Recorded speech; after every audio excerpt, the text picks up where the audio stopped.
പറയാൻ പാടില്ല, അത് അവിടെ വെച്ച് തീർന്നോണം കേട്ടോ. പക്ഷേ ഞാനിപ്പോൾ ചെന്നിട്ട് പറയുകയാണ്, ഒരു ഉദാഹരണം, ഒരു ഉപദേശിയോട് പറയാമെന്ന് കേട്ടോ, ഒരു ഉദാഹരണം പറയാം. പാസ്റ്ററേ, ഞാൻ കഴിഞ്ഞ ആഴ്ച ഒരു വ്യഭിചാരം ചെയ്തു. ഒരു ഉദാഹരണം പറയാം. സ്ത്രീകളെ കാണുമ്പോൾ ഒരു വലിയ ഒരു പിരിപിരിപ്പാണ്. അതുകൊണ്ട് ഈ വികാര വിചാരങ്ങൾ നിയന്ത്രിക്കാൻ പറ്റുന്നില്ല എന്ന് പാസ്റ്ററോട് പറയാമെന്ന് കൂട്ട്. അടുത്ത ആഴ്ച പാസ്റ്ററുടെ വീട്ടിലേക്ക് എങ്ങാനും നമ്മൾ കയറി ചെല്ലാനായിട്ട് തീരുമാനിച്ചാൽ പുള്ളി നമ്മളെ അങ്ങോട്ട് കയറ്റുമോ? അതൊന്ന് ആലോചിച്ച് നോക്കിയേ. അയ്യോ, പുള്ളിനൊന്ന് അപ്പോൾ ഈ പാസ്റ്റർ മറ്റൊരാൾ പറയും, എടാ അവനൊന്ന് ശ്രദ്ധിച്ചോണം കേട്ടോ, അവനൊരു ഇച്ചിരി സൈഡ് വലിവുള്ളവനാകട്ടോ എന്ന് പറയും.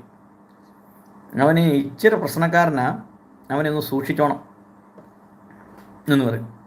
അപ്പോൾ ഈ വൈദികരോടും പാസ്റ്റർമാരോടൊക്കെ ഈ രഹസ്യം തുറന്നു പറഞ്ഞാൽ അങ്ങനെ